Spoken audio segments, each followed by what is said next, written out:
Mike Roeth is joining us. Mike is the Executive Director of NACFE, the North American Council for Freight Efficiency. And of course, we are starting week number 2 of the 3-week run on less messy middle effort. And 13 fleets, 14 trucks running on less diesel, battery, electric, hydrogen, fuel cells, renewable natural gas, renewable and biodiesel, and hybrids, and all of the above, at least so far. And there may be more to put on the list in days to come, maybe less. We'll find out. But Mike, good morning. Where are you this morning? Good morning, Dave. Everything's good. You got all of that right. You jam-packed a bunch of stuff in a couple of sentences, except this is the last of the 3 weeks. Oh, is Dave. it? So, Jeez, I'm always a week behind. Today, yep. So we're on the home stretch, I guess. We do 18 days because we want to make sure to get most of 3 weeks, because you never know. I mean, there could be, trucking is what trucking is. There could be a longer run or something special that one of these trucks that do, and we find 3 weeks is about a right amount of time to do it. Ah, perfect. Okay, I got you. Yeah, that was a little semantics there. I was picturing 3 and saying 2. But at any rate, obviously the numbers are going to be coming out here shortly, and we're going to get bombarded with every number we can imagine, and that will all be, analyzed and used, and we'll move from there. But right now, I guess it's really the stories and the people behind the wheel. What are you hearing from some of the folks on the road out there in terms of how they're doing with this, and how they are being perceived when they get to a fuel stop or to a terminal? Yeah, it's fascinating. I mean, we've got everything here, Dave. I mean, we got hydrogen trucks, battery electric, whenever a Tesla or this new Windrose, or even one of the Freightliner eCascadias or Volvo, whenever they're seen on the road, people look, hey, that's an electric truck, and then of course, if there happen to be charging somewhere and you catch them, that's interesting. So there's a lot going on here. I'll start with the drivers themselves. I mean, the drivers of these newer vehicles, they're proud to be driving something that doesn't even have an engine in it, or is hauling with batteries. It's crazy to think about it sometimes. I even, as much work as we've done in 7 years following electric trucks, there's still days I wake up and go, oh my God, what are we doing? Like, even I have questions of why bother, but for the most part, they're just doing a great job. We have one of the trucks are doing, mostly public charging. The Windrose truck across Southwest. I mean, it's been all the way from San Antonio to LA to Vegas, and in the 2 weeks so far, and they're doing a lot of charging at Walmarts.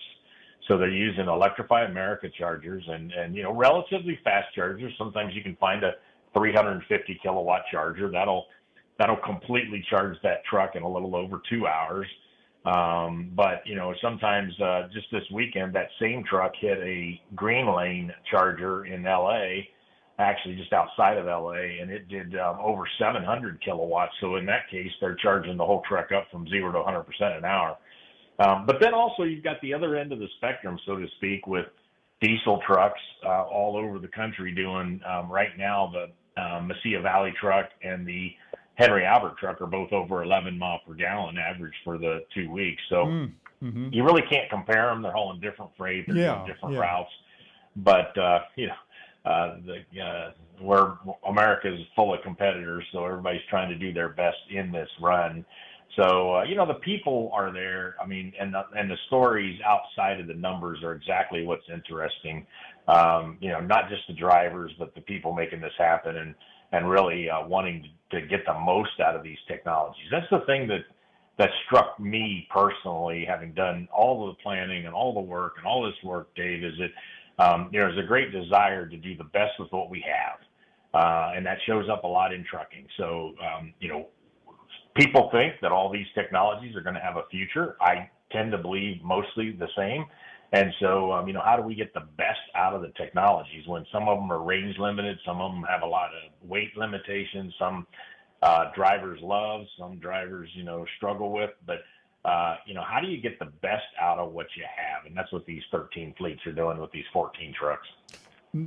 Up till now, let's say up till now, and you know what I'm saying here, we have depended on, and let's say in trucking for the past, say, 75 years, 80 years, we have depended on diesel fuel to do every possible action a truck can make, to haul every possible load, to go to every possible location. Okay, so we want to improve that as much as possible to get as much efficiency out of that diesel as we possibly can, and we've been doing that. Okay, now we have all of these other components, all of these other energy sources.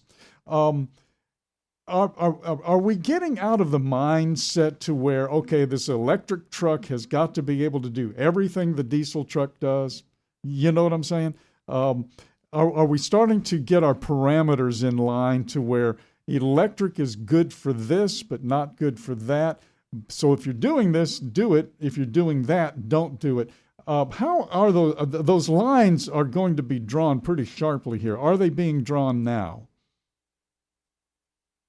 That's the place that we're looking for something to replace diesel exclusively. So we wouldn't be here if we weren't, we wouldn't have messy middle. We wouldn't be doing this run if we believed one of these solutions, whether it's renewable diesel, renewable natural gas, battery, hydrogen. If we believed any one of those could replace trucking and be this Swiss Army knife that we've had with diesel for 75 years, as you said, then we wouldn't be here. Right. So I think we'd be doing something different. So I think many of these, I'm hesitant to say all of them, but many of these will be, players as we move forward, even in long haul trucking. And some might be here for a decade or two. I mean, there is concerns about the, amount of feedstocks we have for these renewable diesel and biodiesel solutions. But maybe they can if they could each take care of 10% of the market in sort of the true long haul irregular routes, because 100% biodiesel is delivered to most truck stops today. They just don't offer it. They blend it with petroleum diesel for all the diesel our trucks consume. So if we had a pump for that at each truck stop, we could utilize biodiesel. But let's just say it takes care of 10%. Renewable diesel might take care of another 8 to 10%. That might be a little high. But then renewable natural gas takes care of 30 or 40 or 50%, and then battery does what battery does well over the next decade or two. And then maybe we get to battery packs. I mean, whoever thought we'd have a full phone and computer either in our pocket or on our wrist that we have today. And part of what enables that is incredibly small batteries and processing. So why wouldn't trucks do the same thing? So just because these batteries and these electric trucks today have these ginormous batteries that weigh all this and so forth, I doubt that they're not going to get. I believe they're going to get incredibly. They already are, yeah, and they already are, yeah. Mike Roeth has joined us this morning, by the way, the executive director of NACFE. Go to NACFE.org, by the way. The messy middle continues. We're middling our way through here on Radio Nemo's Nemo Nation. Thank you, Mike, and we'll be talking to you sooner rather than later. I hope everything continues to go well. Thank you. Thank you guys for having me.